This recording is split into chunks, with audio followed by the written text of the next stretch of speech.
Gentlemen, it's time once again to discuss things.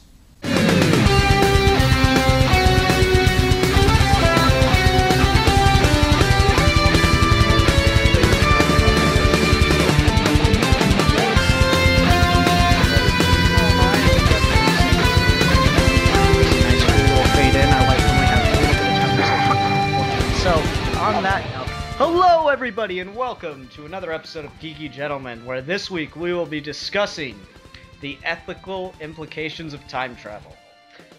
Joining me once again is our favorite two Geeky Gentlemen, Bill, aka Zazubar, and Milan Jeftik 1992, aka Whipping Boy. How are you two doing? Fine, it actually says aka Zazubar on my driver's license, and I've been pulled over multiple times for that. Really? They pulled you over for your driver's license. Would you care to think this joke through anymore? Oh, he can. No, I could just literally say like, I was in a car and then a cop pulled me over. That would be the joke if I didn't really think it through. Yeah. This is kind of like a plane that didn't have a right wing and just kind of crashed and burned. Yeah, I think so too. Yeah, but it was amusing though. It was amusing, the whole... Yo, it was fun to watch, but I mean, as long as there weren't any people on board. But it was fun to watch, but it just wasn't fun to experience.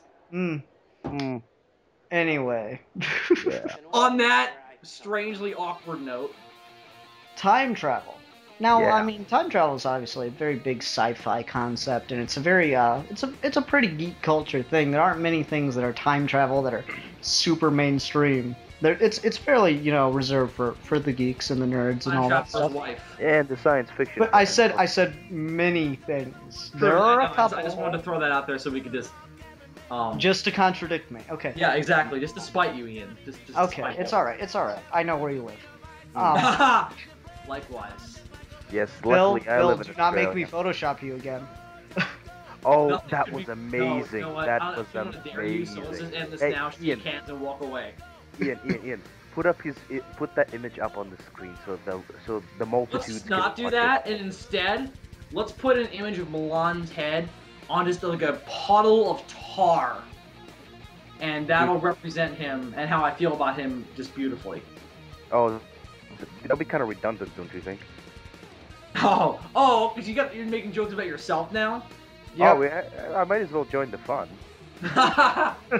Okay, fair enough. Time travel. Yeah. Anyway, so yeah, it's a fairly geeky concept, and something I find interesting about movies and things that involve time travel. And please ignore the noise in the background. Movies and things that involve time travel. It's Ian's vibrator. He just couldn't turn it off. Yeah, well, I'm thinking about that picture of you, Bill. Anyway. Yeah. He walks around with a giant vibrator shoved deeply up his ass, and a Bill's picture always in his wallet, just in case. So now that we've alienated any new listeners, hi, faithful followers. But anyway, what I was getting at is, anytime you see a movie with time travel, there's always some really interesting ethical questions that are brought up. And I mean, Milan and I kind of got into it in another video, but I think this really is a topic that deserves its own, exploration. We're going to get into paradoxes a little bit here and there, but that's not really going to be our main focus. We're going to be on the ethical choices that people make that are time traveling, and what is okay to do and what is not okay to do, and stuff like that. But the thing is about the time travel movies and stories like that, the paradox is most of the time part of the fun, just seeing how your effects in the past or the future will affect the present moment. It's always, yeah. Well, mostly in the past. The paradoxes mostly come in the past. Like, if you kill your grandfather, will you be erased from history? But if you were erased, yeah. Actually, really interesting point to that. Somebody, I was doing some research on the actual science of time travel and time paradoxes and stuff like that. Yeah. And some researchers suggest that if you were, never mind how you did it, but if you were back in time and you were to try to murder your grandfather or do something else that would prevent you from having gone back in time, the universe will do anything possible to stop you from doing that action, to the point where Looney Tunes physics will become possible just to keep causation in order. Really? Because Yeah. I think the whole entire universe would just collapse onto itself, destroying all existence. And that's where the Grim Reaper comes in. No, not even the Grim Reaper. The Grim Reaper is in the black hole of nothingness. Like nothing. Like Grim you Reaper would- is a conception of the universe. So yes, he would disappear if the universe would disappear. Yeah. Everything you know is is part of the universe. So if you destroy the universe, you destroy anything you can possibly imagine. You cannot conceive of something outside of the universe, unfortunately. Well, Men in Black did. Oh yeah, we're all Okay. Marvel. We're all. Yeah, all at the end of the movie, they do this great zoom out where they start with Will Smith and his girlfriend, and then they just keep zooming out until you Wait, have the the entire first one or the second one or what? The first one. The first one. The very No, end of that's the not first- outside of the universe. That was outside of the galaxies. There's a difference. I thought that was Yeah. outside of the universe. No, it was just a cluster of galaxies all contained in the one marble, just like Okay, I get it now. was a galaxy in itself. That makes sense now. Yeah, it's not outside the universe; it's outside of galaxies. It's all just part of the larger galaxies. It might have been that's like- outside. Yeah, but Might have been part of the multiverse, but That would have been cooler if it was all multiverse. yeah, it was much better than the ending of 2, where What? where New York City was inside a locker. Oh. that made no sense. That was just like what? They're. But there's sky, you know. Exactly. It was just there to rip off the ending of the first one for sure. Yeah. Yeah, but it made no sense in a way. It's like wait, locker what? Okay, I was like, really we're- confused. We're 7 minutes in, and we actual- haven't even got into the topic yet. yeah. So let's really let's button down the hatches and get into this. So time travel. I mean, there's several movies that do time travel. Let's start with the series that kinda is the first thing that jumps to a lot of people's head in this genre. Back to the Future. Oh, dude. It's so odd to see how the 80s saw the future. It's like, hey, 2016, we're gonna have hoverboards. No, we're just gonna have an economic collapse. Okay. Anyway, all right, now the very first brand new diseases, yeah. let's go movie by movie, okay? So, Back to the Future 1, the big ethical question they bring up there is, what can you do in the past? And this is one that's brought up constantly. Yeah. What are you allowed to affect in the past? And the thing is, in the first movie, they really kind of screw up the past a little bit to the point where, Biff is their parents' whipping boy and stuff. And Cracked did a whole video on this about all the horrible things that happened in Back to the Future, where essentially Marty McFly, they imply that Marty McFly is responsible for the civil rights movement. Oh my god. That is, but that's an interesting thing you just brought up a minute ago.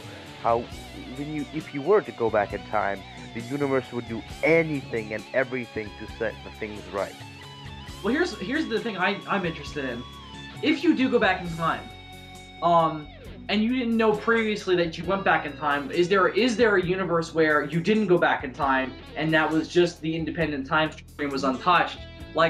See, that's the thing is That's Back to the Future has the parallel universe creation mythology of time travel, where you go back in time and you go back in time and you do an action, and if that action creates a parallel universe. And it even happens in the first movie where they don't directly state it, but it definitely happens because there's a really good, really subtle scene in the beginning of the movie when Marty goes to meet the Doc in the parking lot at the mall.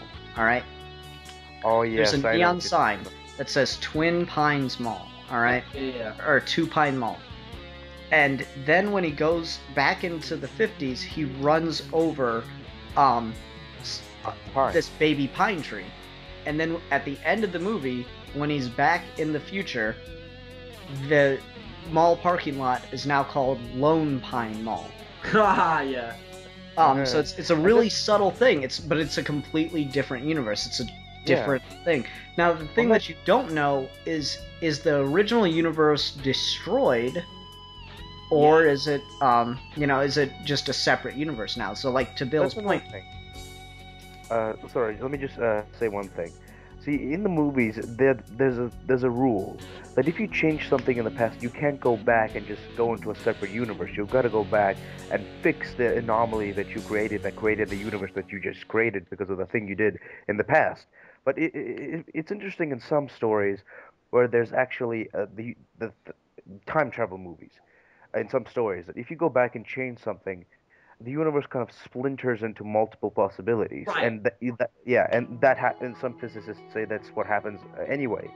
But and so if you think about that, I mean, really interesting to see a movie where basically the universe and the time stream is portrayed as this giant cluster of omniatic sacks of possibility and universal thing.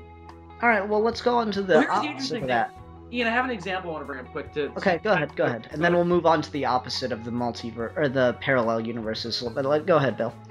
Dragon Ball Z, not a show known for its accuracy in terms of science. But they do, as Ian will probably know. I'm not sure about Balam, but I know Ian will probably remember this. In the Android saga. I've seen all Trunks, of Dragon Ball yes. Z as a kid. Oh, you have? Okay, good. So we're all on the same. We're all on the same page here. Yep. In the Android saga, Trunks goes back in time to prevent Goku from dying from the accelerated heart virus that will kill him and prevent him from destroying the androids that will destroy the future. So Trunks does this. He saves Goku, and Goku survives, and he goes on to fight the androids. But by doing that, Trunks creates an alternate timeline where new androids were formed, and Goku has to fight those, and just a bunch of different stuff happens. And then he comes back to that timeline and is really confused because the future never got changed. And then later on, because DBZ takes forever to get to a different plot point. Later on, Trunks discovers that when you change something in the past, you don't change the future. You simply create an alternate universe where the future is different. So no matter how many times, every time you go back in time and change something, you're just creating a new universe. And here's where my question lies. That's a nice idea, but Trunks continues to go back to the timeline that he is from. At what point do you stop going forward in time and instead are traveling between universes? Is there a difference? What is it, and how does he manage to do both? That's a good question. I'm not sure there is an answer to that. I'm not sure if the writers thought that through. Exactly. I think I have an answer to that. I think that, well, it's not really an answer, but it's more speculation. But if that Trunks from that particular universe, you say, like, no matter how many times he goes back and changes what have you, he always makes new universes, new splinters of different possibilities. I think him as a person from that particular future, he is automatically drawn to that universe that he first came from. Interesting, but then how does he keep going back to the other timeline? Well, the thing is, he goes back to the moments that he's affected in that particular universe of that he actually came to that timeline. So he's technically involved in that timeline. But still, the moments that could happen in there are still that. I think that's like Earth Prime in Dragon Ball universe, and all that stuff like android destroy Goku. That's just all the separate Earth 2s to Earth 3s and what have you. Okay. Right, well, yeah. My question is, at one point is he not traveling in time anymore? As he is traveling between different universes? Yeah, I think that's what. Yeah, I mean it's an interesting question, but this is much more at the paradox level, and I kind of want to get into the ethical level. Fair enough. Go ahead. Because I mean, there are a million time travel things where they talk about the paradox, and that's no one really asked the ethical questions now. I got an ethical question. Well, not yet. Okay. All right, so we Okay. talked about the alternate universe creation, or the parallel universe, whatever. Let's talk about the other option of time travel, which is there's just one constant stream of time, and what you're doing in the past is actually how it had always been. Examples of this are Futurama. Fry had always been his own grandfather. Yeah, disgusting. Then there's the butterfly effect was kind of like that, because it was never an alternate universe. It's just it was that, you step on a butterfly and the entire universe changes, but it wasn't like an alternate one. It was all just one set universe. Yeah, but how the hell? I seen that movie and I never really understood how the hell could he travel through time? He was able to look at pictures or read journals like his father or watch films of himself, and he had these blackouts when he was a child, and during those blackouts throughout his life is when his mind at the current time went blank, and he was able to put his mind in the present, like his grown man mind, into his body at those points in time. Oh, okay then. Okay. So like he was a child, but he had his 24-year-old head. Oh, okay. So And there's that was interesting. It's not the greatest movie, but it's probably Ashton Kutcher's best movie. Yeah, well, a 24-year-old Ashton Kutcher and a 12-year-old Ashton Kutcher, there's no real difference right there, is there? Well, he wasn't 12. He was grown in that, Milan. I know, but when I'm making a joke, Oh, well, you didn't. It wasn't funny. It wasn't funny. Oh, okay. I was gonna say you didn't sound like you were joking, but just it wasn't funny. Your delivery Okay. was terrible. I know. I'm sorry. Just I like feel everything ashamed. about you. I feel ashamed. Okay, You're but the bane of failure. Yeah, but Okay. Anyway, let's. yeah, let's everybody get, knows that, Bill. Stop being redundant. All right, but so anyway. we have two camps of time travel, and I mean there are other ones that are bleh, but these are the main two where any time travel story will pretty much fall into this, right? So we got this other reality creation time travel. Then we have this. It's all one constant loop, and when you're going back, you are actually supposed to go back and cause this thing to happen. And An interesting example of that, but go ahead. well, I'll throw my example, and then Bill, you can throw yours, just because we did a lot of examples of the other one. And after that, Futurama did, they went back to the 50s, 1950s, and Fry went to go meet his grandfather and his grandmother. But he accidentally killed his grandfather and thought, well, then it's okay to sleep with this girl because she obviously isn't really my grandma. So he sleeps with this girl that he meets that he thought was his grandma, and accidentally gets her pregnant. And then you find out, oh yeah, he totally is his own grandfather, and that's how it was supposed to happen. Ugh. Because you find out the man he thought was his grandfather was actually gay. Really? Oh, wow. Oh my god. Wow. So it was a really interesting thing, and gay and dead. Indeed. Yeah, and like Nick, most gay that people was- that That was an interesting thing. Bill, what's your example? My example is the Planet of the Apes series. In the third film, Escape from the Planet of the Apes, which is kind of like the Star Trek: The Voyage Home of the Apes franchise in terms of comedy. But anyway, in that film, it's explained that three apes from the first two films, Cornelius, Zira, and Milo, go back in time to escape the destruction of their planet. Their version of Earth in the year 3000. 3055, excuse me. They go back to I think it's 1972. Yeah, and accidentally they go back in time. Zira is revealed to be pregnant, and throughout the film, the whole thing is that because of this, everyone already knows that these apes prove that in the future apes will take over the Earth. But with Zira being pregnant, everyone starts to get worried that this is the thing that causes it. However, earlier on, Cornelius threw out an explanation for how it happened that contradicts that. But what happens in the film and in the following films contradicts that. Because what happens is Zira and Cornelius are killed at the end of the film. Spoiler alert. And Zira gives birth to a baby chimpanzee who goes on to be named Caesar. In the next film, of course, Caesar leads the revolt that leads to the apes inheriting the Earth. And then the next film follows along with that plot line. So I don't think that it creates alternate timelines because it almost feels like Cornelius might be lying, or he doesn't really know for sure with the alternate, with the timeline that he explains happened. So that's kind of my example for that, because them going back in time is the thing that causes the apes to inherit the Earth, which I find really interesting. I liked what they did in Rise better. Oh no, me too, definitely. Personally, just that was interesting for that series. yeah. I thought it was cool. All right, so Milan, what were you wanting to point out then? Because I think those are two really good examples of this loop timeline.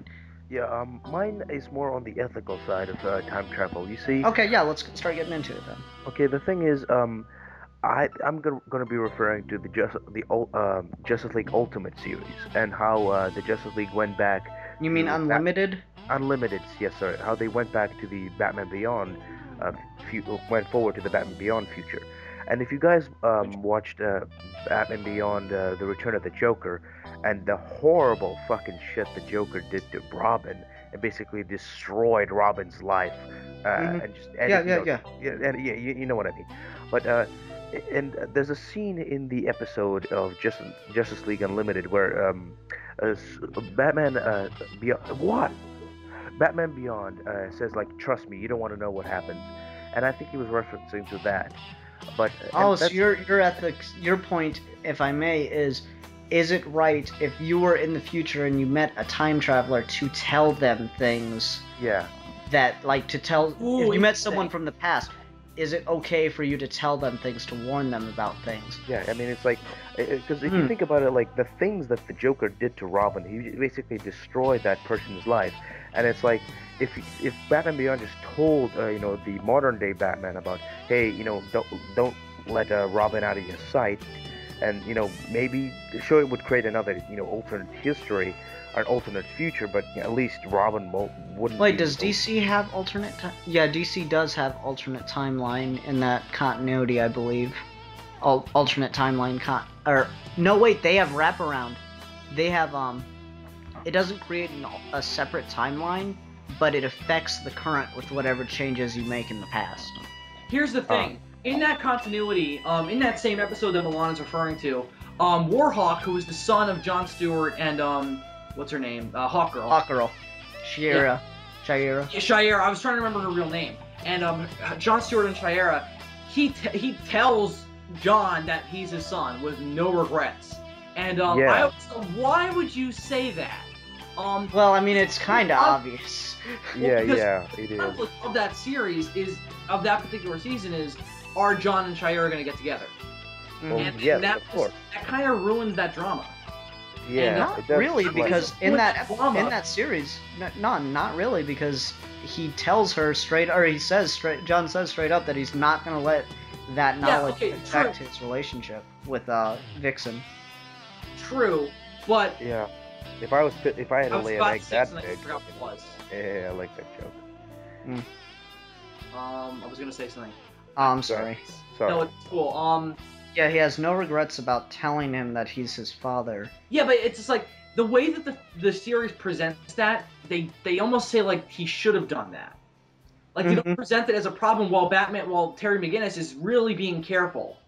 Yeah, it's interesting. It's like, and Warhawk has no qualms with telling John that he's his son. It just that bothers me. Well, it could come down to a difference in character thing, and that's the thing is, old Bruce mentioned that he didn't have any memories of going to the future and meeting himself. Oh, so yeah, it's forget in the end. No, they don't. John and Batman are the only ones that remember. It's been a while since I've seen the episode. No, like Wonder Woman forgets because yeah. she disappears while she was there with them. But at the end, John and Batman are the only two that remember. Yeah, that's right. Kind of strange. I'm sorry, it's been a while since I've seen it. I No, apologize. it's fine. And it was an interesting episode. The other time that they really did time travel, they did two with Vandal Savage. The other time that I really thought there was like this giant plot hole, and I just have to point it out because it'll get us onto a really good ethical issue here. And then we can work on resolving the other one too. But, okay, so they go back in time to World War II, right? Yeah. And they help the Allies win because Vandal Savage has all this advanced technology. Okay, great, admirable. Problem. Big problem. You ready? I made a whole video on this. They never mention the Holocaust. Yeah. No. They're back in time and no one says, hey, maybe we should make sure the Holocaust isn't happening. Well, I thought in that episode they mentioned that Vandal stopped any of the silly side projects Hitler was doing. The Holocaust wasn't a silly side project. The Holocaust was kind of the whole Nazi thing. I know, but I'm remembering something like Vandal Savage saying that we stopped all that kind of stuff. No, they stopped digging for artifacts and stuff, is what he was referring to. No. That's actually. I think the problem is Hitler was at the end of that episode. They fought out Hitler because Hitler was frozen, and I think after the Justice League left and the whole Vandal Savage thing was dealt with, the Nazis fought out Hitler, and that Hitler was back in control, and thus after the Justice League left, then the Holocaust happened. Oh, you think that's what happened? I don't know. I'm just saying. If Superman's back in time, he should be like, oh, maybe I just make sure that the Holocaust isn't happening, just real quick. That theory, Milan, because it's just like, this doesn't seem like that's true, because it just feels like it's late in World War II. I mean, the U.S. is already involved, so. I guess I don't know. It's sort of the midway. Dude, once the U.S. was involved, that war was like 3 days to over. Yeah, that's the thing. It's just like, because even then, if that theory is correct, then the war would have to be extended, and we'd still have a fucked up timeline. Yeah, but if you think about it, DC actually does have a alternate Earth where World War II never really finished, and Hitler was mechanized. Okay, anyway. I've never heard of that, so. Well, here's the thing I'm getting at, and it kind of goes hand in hand with what you were talking about, Bill. Milan, I'm sorry. It's okay. Is it okay to take action to change the past? And the famous example, that was used pretty well in Looper as well, and, I'm sorry for anyone that's watching this, but Looper, the new Joseph Gordon-Levitt and Bruce Willis. Bill Willis. I wish. Anyway, Bruce Willis movie, Looper, it's all about time travel. And it brings up the really classic thing. If you know you have an evil person in the future, is it okay to kill them when they are a child? And that's what Bruce Willis's thing was. He goes back in time, and he kills a child. The wrong child, mind you. He kills a child in the hopes that it will affect the way the future happened for him. And it doesn't. So then he goes, oh crap, it's the wrong kid. And he goes to kill another kid, which is the main conflict of the movie. So, really interesting stuff. And of course, the more famous example, to tie it into the other thing we were just talking about, is it okay to go back in time and kill Hitler? Oh, that's brought up in Escape from Planet of the Apes. Because in that film, the whole conflict of that film is that the president and the U.S. government are trying to decide, should we kill Zira's baby and then prevent them from having another child? In some hopes of preventing the ape revolt. And that's the big thing throughout the entire film, and there's one scientist who's with it, and there's another, and the president is totally against it. And, which I find funny. That's the whole conflict of that film, and someone brings up, would it have been okay to go back in time and kill Hitler when he was a baby, or better yet, go back in time and kill Hitler's mother before she was pregnant? Well, here's the interesting thing. Have either of you heard of the Vlog Brothers? No. Okay, it's a really big YouTube channel, and it always surprises me when people don't know about them, because they're the ones that organize, VidCon every year. Alright. They, have their own little inside jokes, just like we have, Bill is Godzilla and stuff like that. Yeah. And one of their inside jokes is the quote-unquote evil baby orphanage, which is the solution that if you ever go back in time, instead of killing the babies that are destined to grow up and become evil, apparently, what you do instead is you kidnap them and then you take them to an evil baby orphanage where they're raised differently. So you go back in time and you kidnap Hitler and you send him to this evil baby orphanage where he gets to live with, evil baby Stalin and evil baby Genghis Khan and evil baby evil baby what's another one? Evil baby Dole. Evil baby Charles Manson. Yeah, evil baby Charles Manson. He gets to live with all the other evil babies, and actually they have a card game. I find that kind of cool. Evil baby Jack the Ripper. Yeah. Oh my god. Holy shit. Yeah, it's an interesting idea, but I think it still causes the same problem, which is if you take these people out of time, what happens? Well, here's the interesting one that we Because these can. are like these are huge. Sorry, let me just say one thing. These are like huge historical figures. I mean, if you take them out of the equation, sure, hundreds of people won't die, but you just don't know what kind of effects that would have. I mean, World War II, sure, it was horrible and bloody, but it just advanced, technology to a new level of. But Yeah, and here's the I- I- thing. and that's another Without thing. Let me World War II, one the thing. American economy wouldn't have been fixed. Yeah. That's the One more thing. thing. Sure. In the X-Men current in the X-Men Academy books, there's this character, a student who is I think he's the avatar for Apocalypse. You know who Apocalypse is? Oh yeah. I know. Yeah, and basically, and there's a scene where one of the teachers, it's a guy who can see the future, and the little boy asks, "What am I going to be? Who am I? What am I going to be in the future?" And this person just looks into the future and sees this kid that he sees in front of him being, the next, being Apocalypse, and him just killing everyone and killing him, and he just looks down and says, "This is you come here to find out who you're going to be." But later on, this is a huge spoiler, and I'm sorry for all those. This is a spoiler warning. Later on in X-Force, that same boy, there's the same conflict there, where everybody knows like what this kid might grow up to be. The second coming of Apocalypse. But so Wolverine and the X-Force are like debating, should we kill this kid? And then Agent Zero. Basically just Wolverine says like, well, no, we're gonna give this kid a chance, and then Agent Zero just pulls out a gun and shoots the kid between the eyes. And it's like, and it just walks away and says like, well, and he gives all like, would you kill baby Hitler? And that's the thing is, there's a difference though between going back in time and doing something in the current moment. Yeah, because if you're doing something in the current moment, that seems like it has a much bigger range of error. Well, no, I mean, if it's different than if I know this kid somehow, like I can predict the future, but I'm not going back in time and change. It seems like there's a difference between changing a predicted future and going back in time and changing the future. Yeah, well, that's my point. It's just like, if you're living in the future where that kid was Apocalypse and he's destroying things, and then you go back in time and kill him, that seems like you're going to have a bigger range of success for doing what your mission is. But if you're basing it on that one guy's prediction, then it seems like there's a wider range of error of you killed this kid for no reason. In the comic books, all the guys in all the mutants that can see the future are all synced on this kid becoming Apocalypse.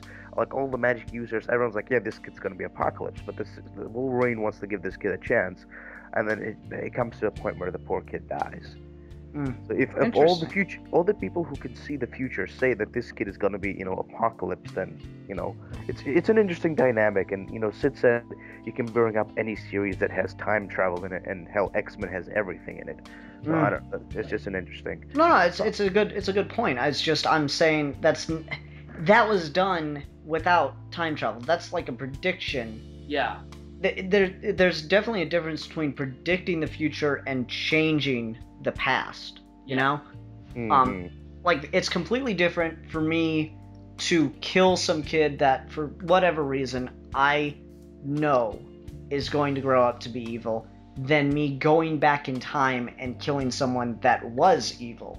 Yeah. But then you can always have the chance of the multi-universe effect, and just having in one universe Hitler grew up and became a florist or something, and the other he became Hitler.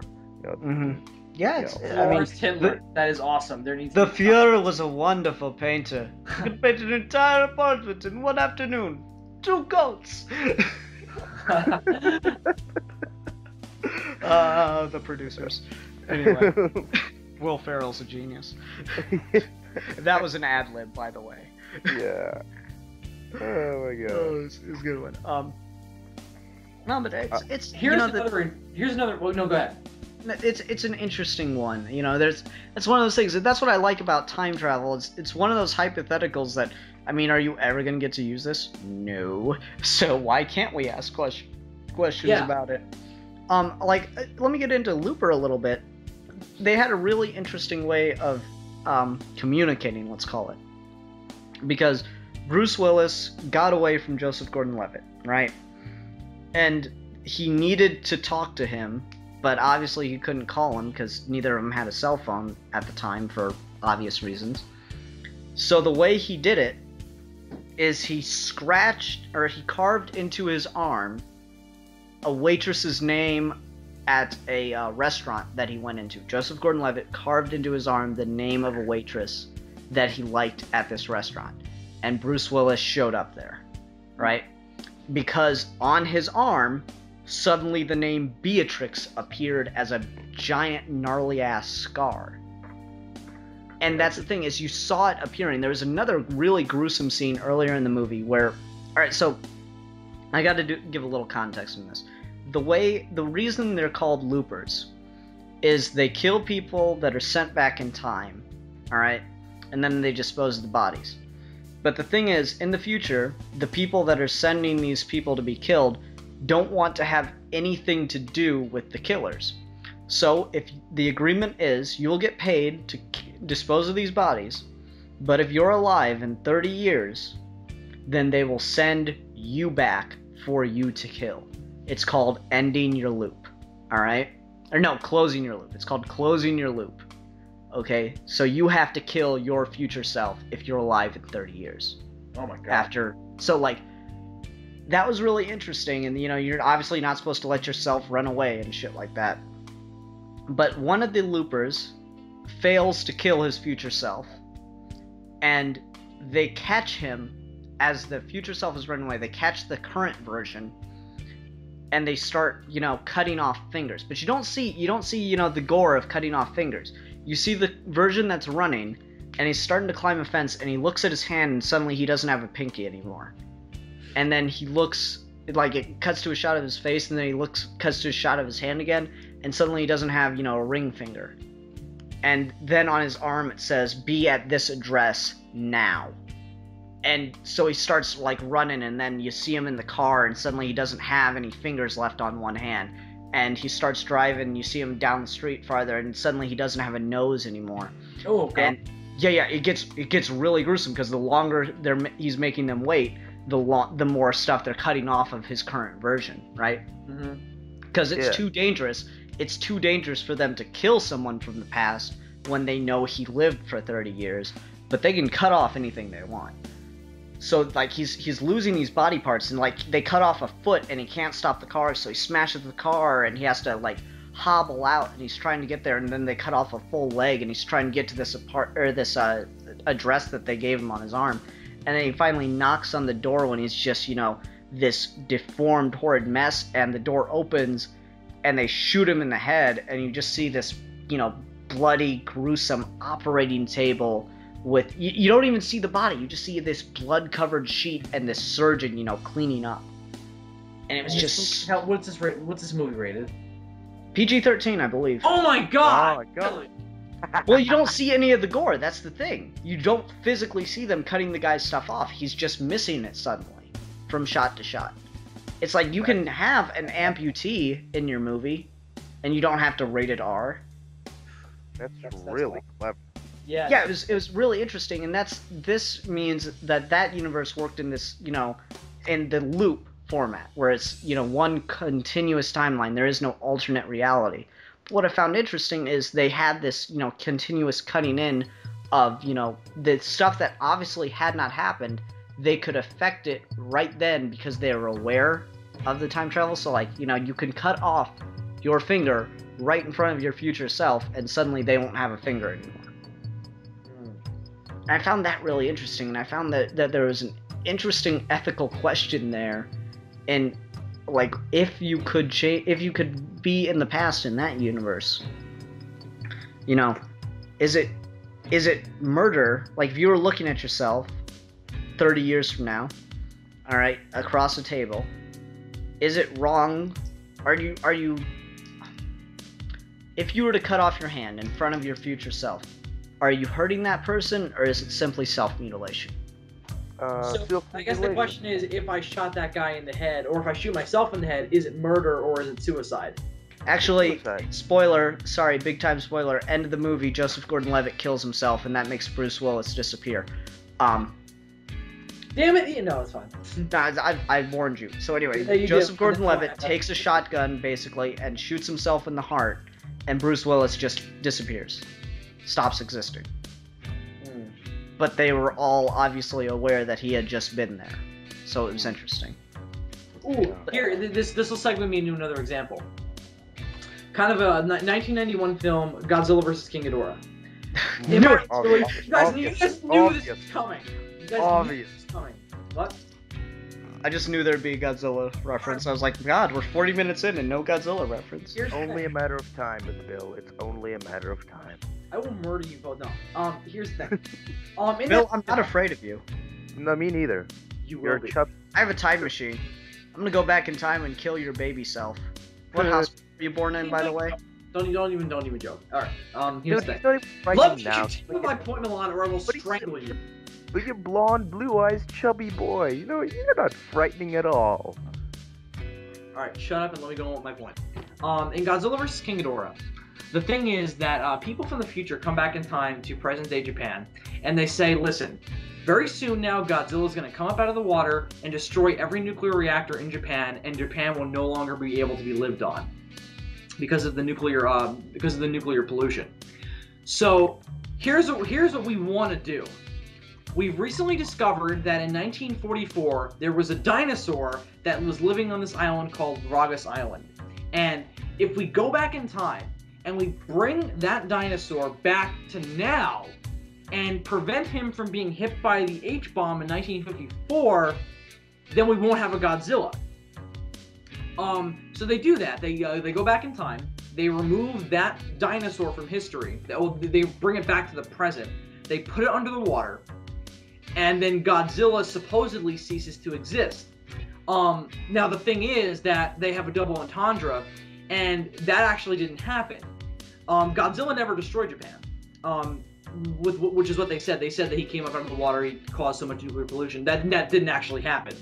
They lied because in the future, Japan actually becomes the most wealthy nation on the planet, and they wanted to prevent this from happening. So they figured, okay, here's what we're going to do.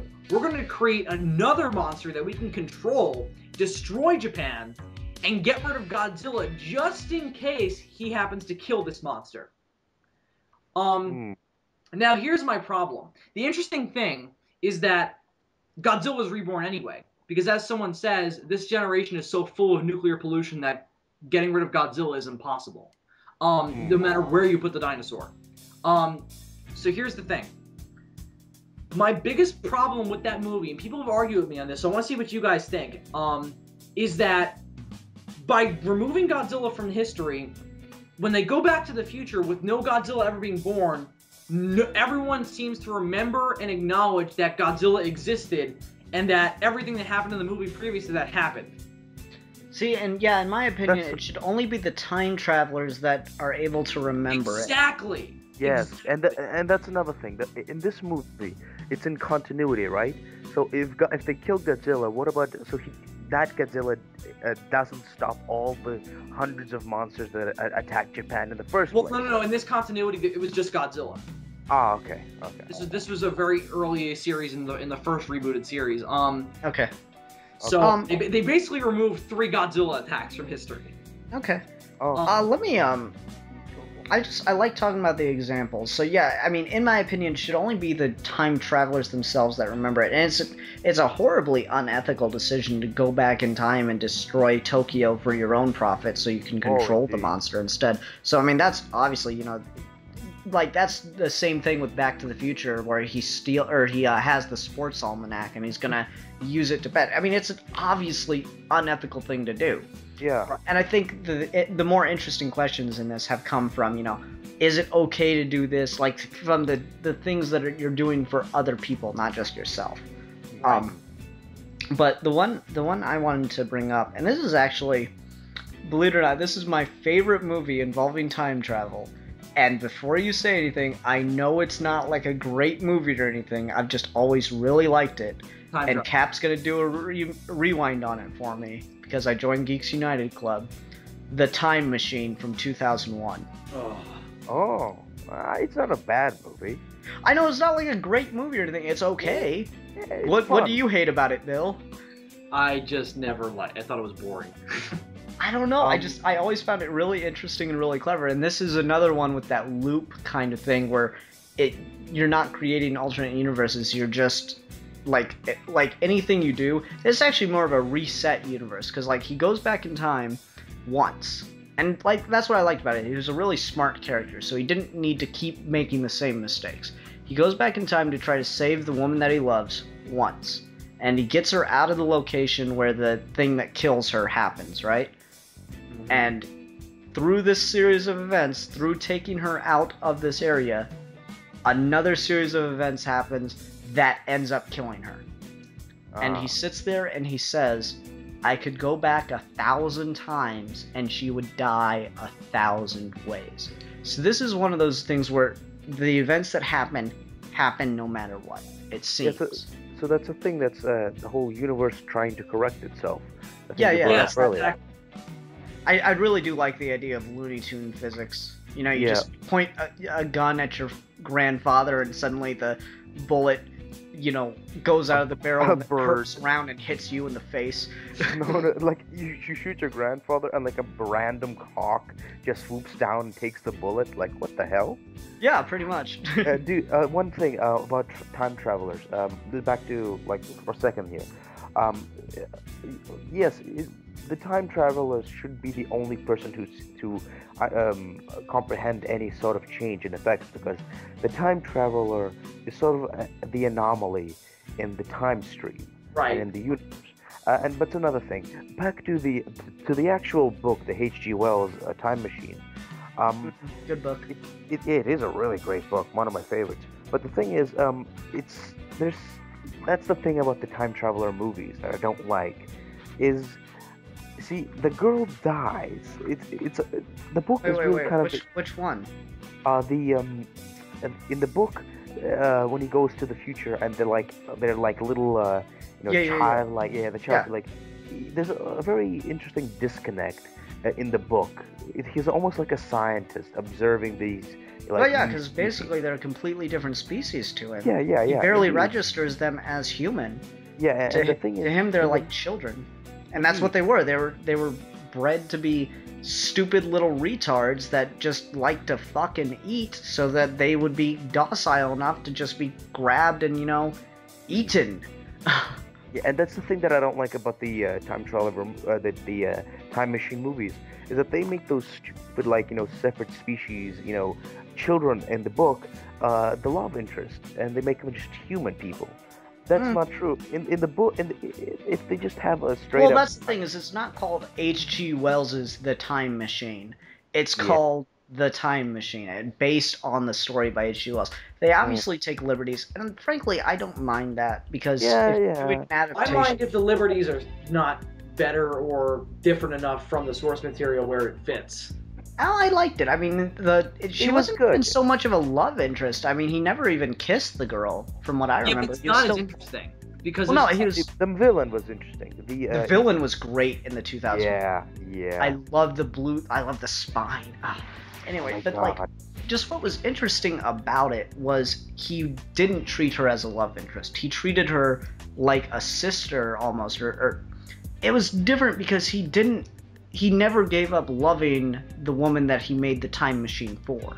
He didn't make the time machine and suddenly it was, oh, well, I'm over her now that I'm in the future.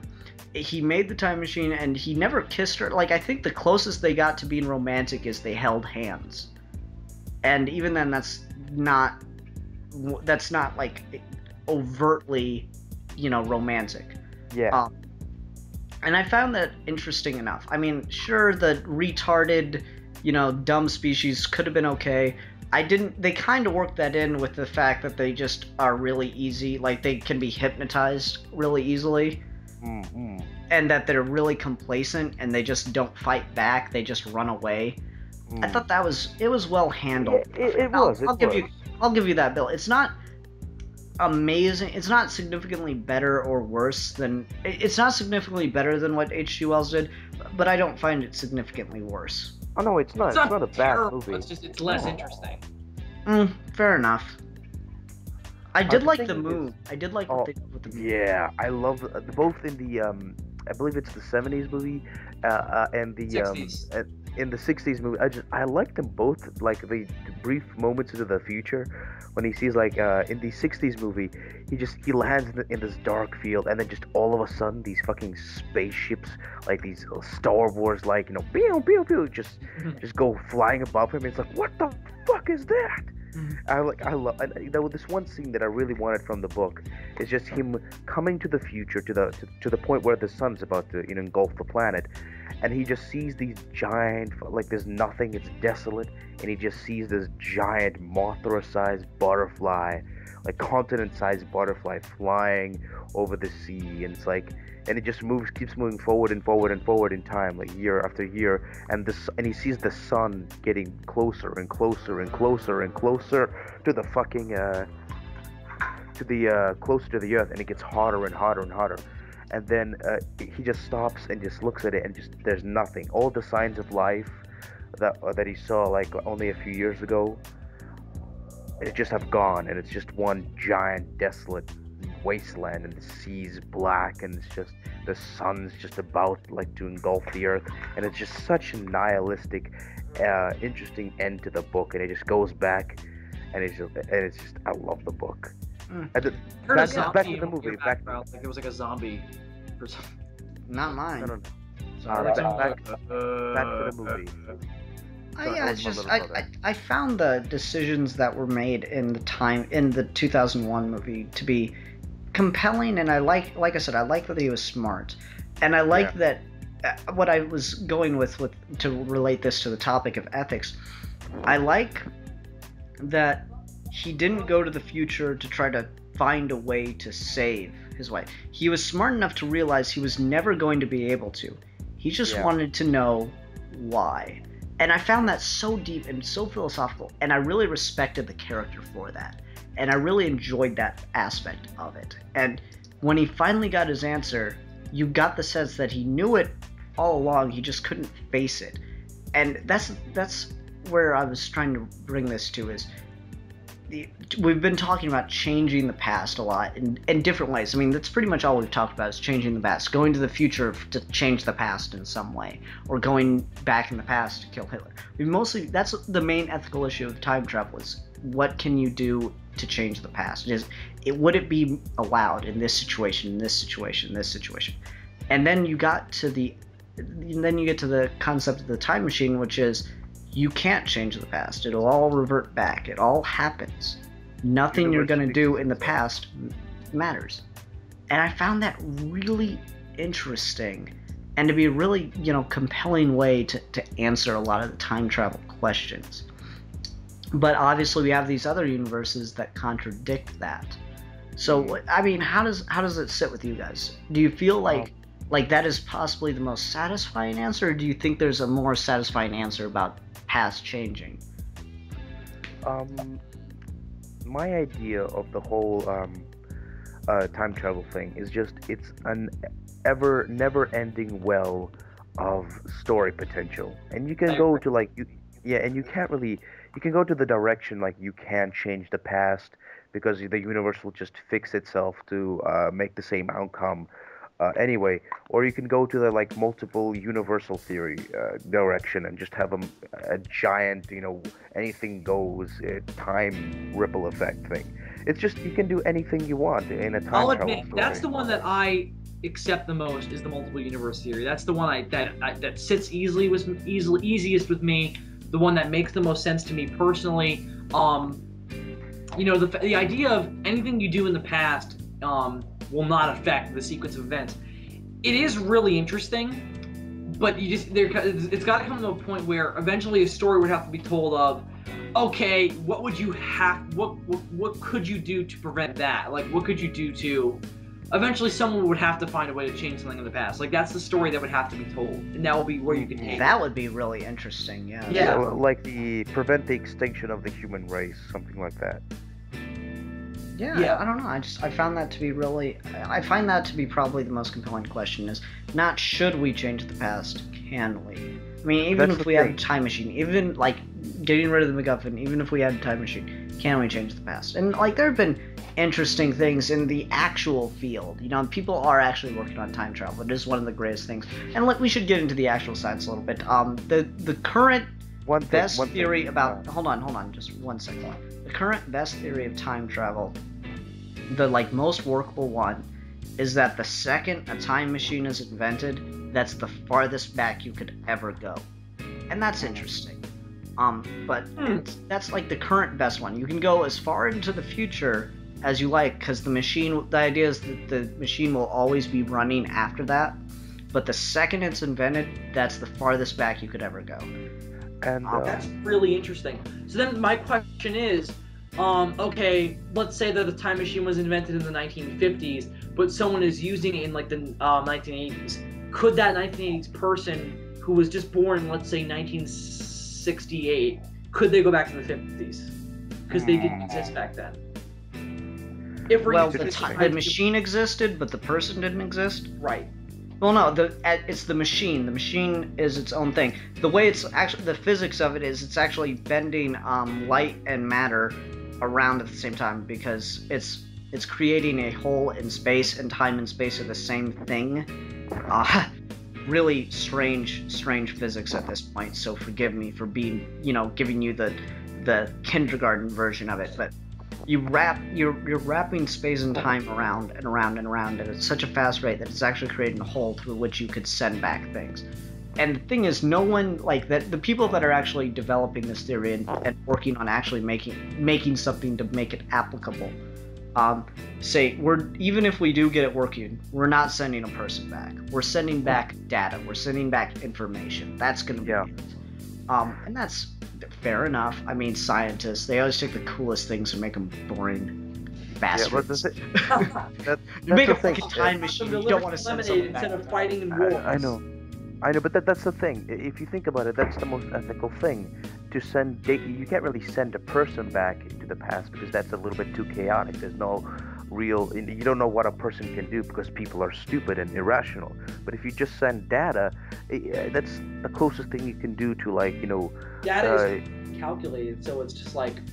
Well, here's the problem. Here's the we haven't gotten way into paradoxes, but here's the biggest one. Probably the biggest one of them all, besides killing yourself in the past, which we didn't really get into from the other perspective of it, but the guy that was talking about this, about making this machine that warps the universe to send back information to the point at which the machine was created, he was talking about, what if we could send back a cure for cancer or AIDS? And there's a problem with that. You can't send back a cure for cancer or AIDS, because then how did we get the cure for cancer or AIDS? Well, we got it from the time machine. Well, how did the people from the other side of the time machine get it?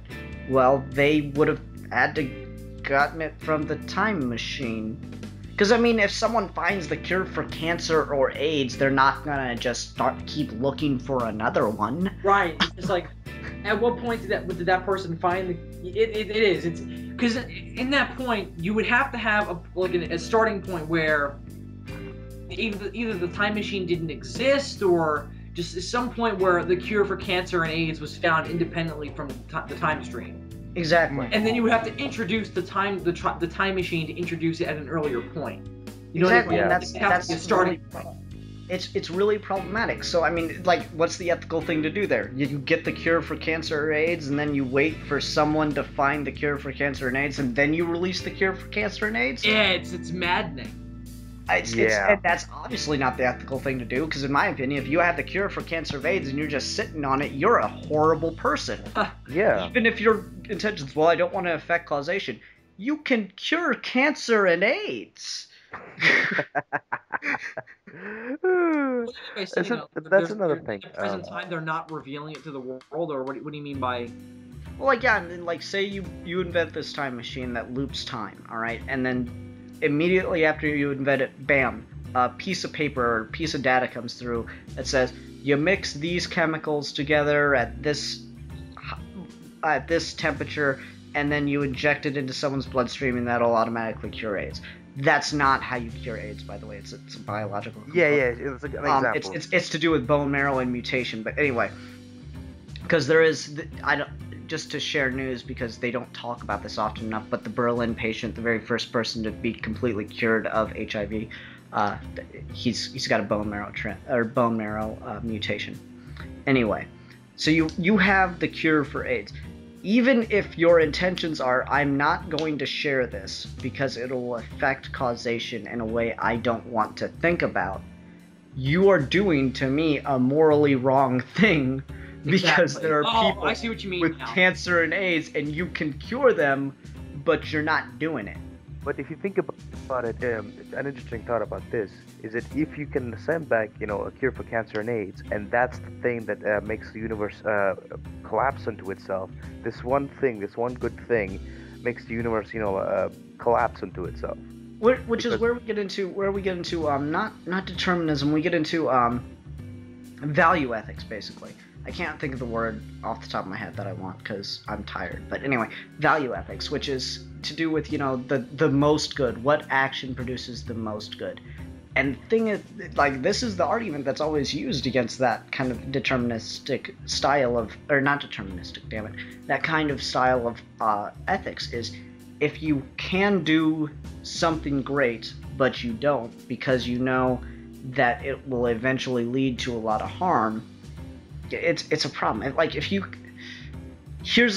removed from time travel, you can stop someone from being raped, but if you do, you won't be able to stop a nuclear bomb from going off, alright?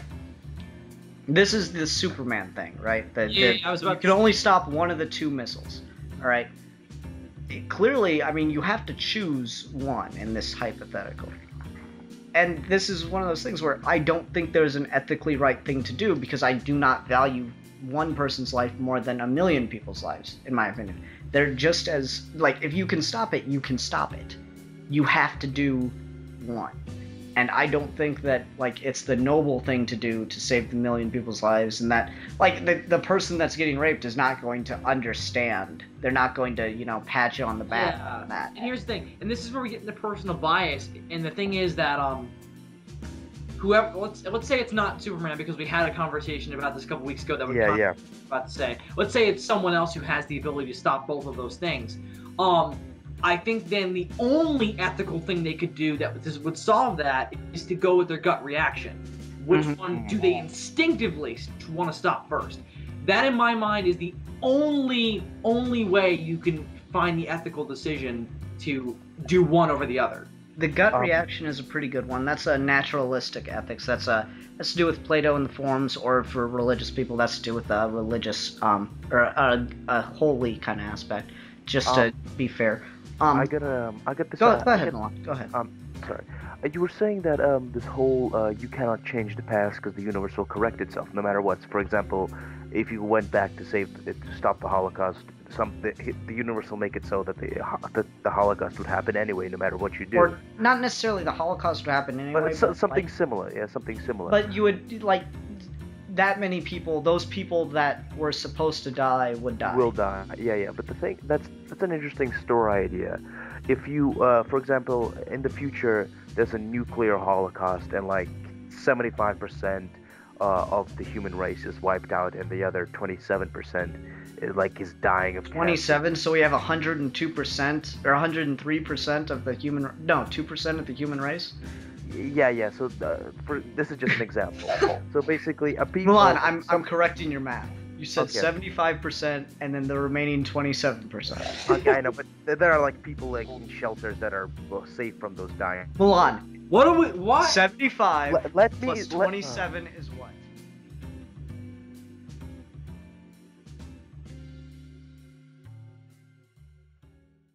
Now on DVD and available for download, one of the funniest movies ever made. Ian and Bobby's epic quest to rent a movie. Bobby, I'm waiting.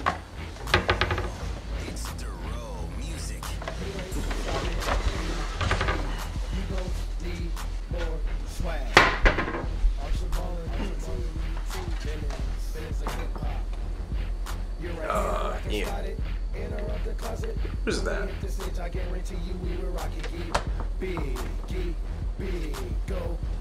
Oh, that's just the guy that lives underneath the cupboard. Sorry, what? I don't know too much about him, except that he likes yellow apples and polka music.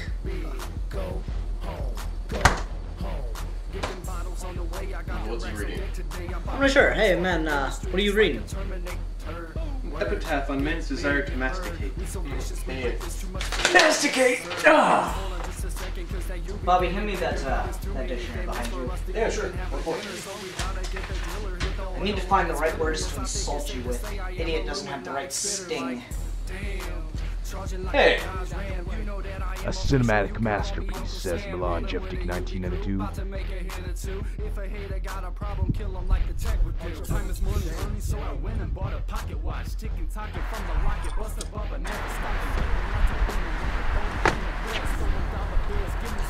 Excuse me, sir. May I have some change? No. I'll just spin on beer. No. Actually, I need change to fuel my time machine. Okay, that's good. Richard. Alright. You earned it. There you go. Thank you very much.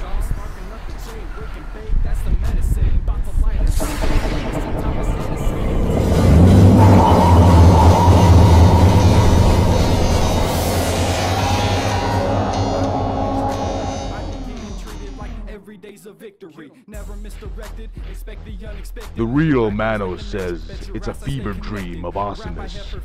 Email Ian at sidpart2@gmail.com or PM sidpart2 on YouTube for a DVD or download the full DVD link in the description. You know, surprisingly, it's actually really comfortable. So, eat your green vegetables, do your homework, and one day you can be just like me, Wonder Boy! Dude, let me explain. Look, so a guy goes back in time to try to stop this nuclear holocaust, but the universe is making it so that he can't, because no matter what he does, the universe automatically makes it so that the thing in that the holocaust does happen. So no matter how many times he goes back to try to fix that holocaust, no matter what he does, the holocaust still happens, and the human race is destroyed. Yeah, that's determinism. That's Yeah. that's the problem. The problem with arguing for determinism is you argue against free will, which is problematic. I mean, free will doesn't exist. Okay, why did I choose to raise my left hand right now? No one prompted me to do it, but hey, I did. Well, it's And back I'm to sure old this is natural great for all the reaction. audio people. Anyway, but yeah, it's deterministic, and it's an interesting question, and that's what's so interesting about time travel is it's not the questions you're asking about time travel that are so interesting. It's what you're wondering. It's which time travel is your favorite determines what kind of person you are ethically, I find, which is the thing I didn't reveal about this, but I felt like that's the underlying subtextual thing here. If you like the multiversal time travel, you like to think that your actions have far-reaching effects.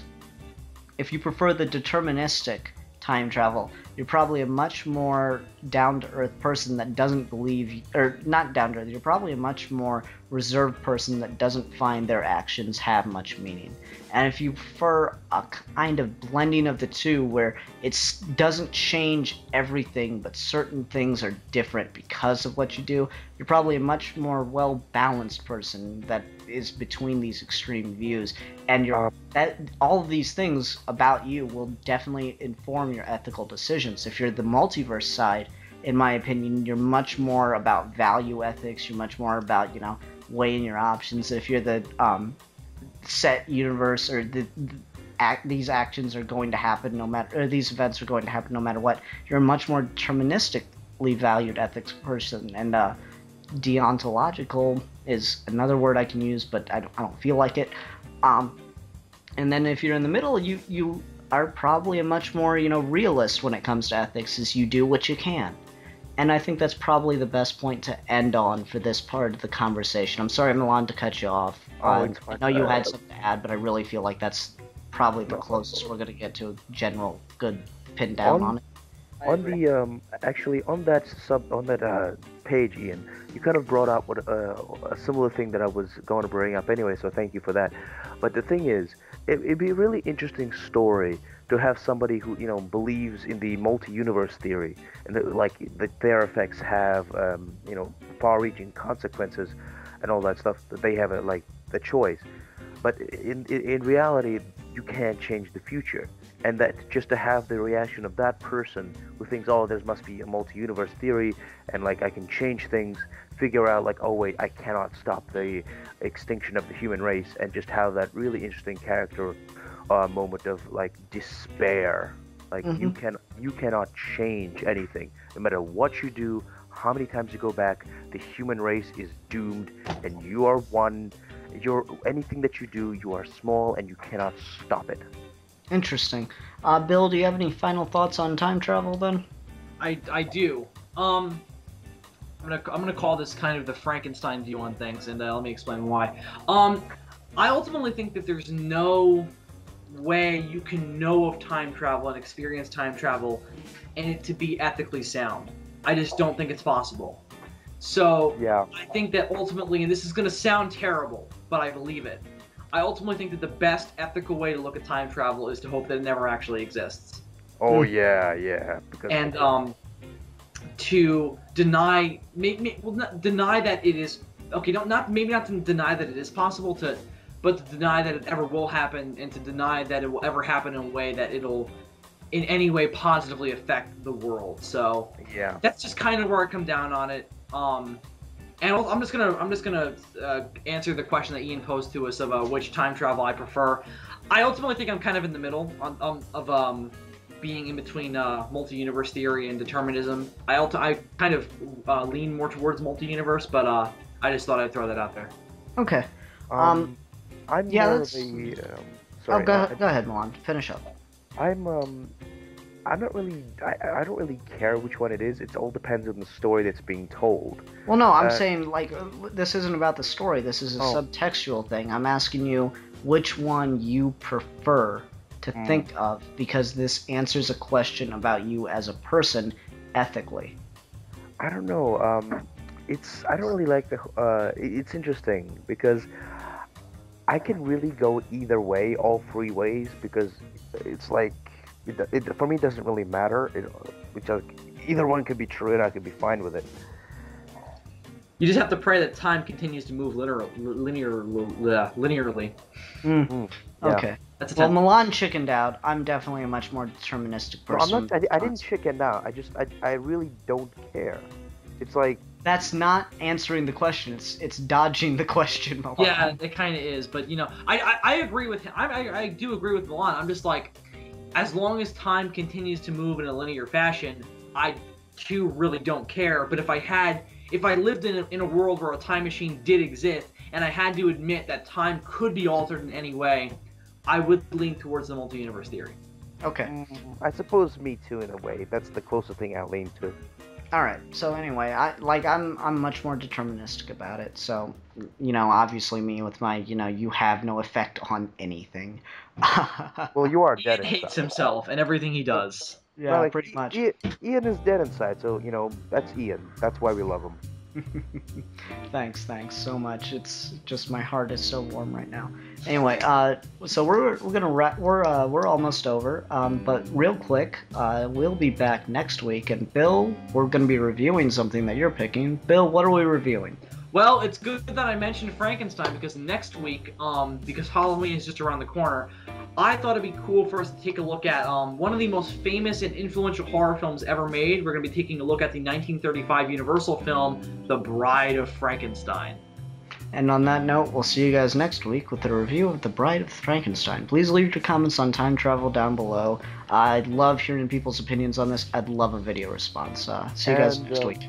And guys, if you want to make fan art of us, please go ahead. Milan, we're not that popular. I know, we've got 50 views per video. I know, but maybe those 50 guys. Fans will. No, we appreciate everyone. You guys are all awesome. Yes, we love you guys. Bye.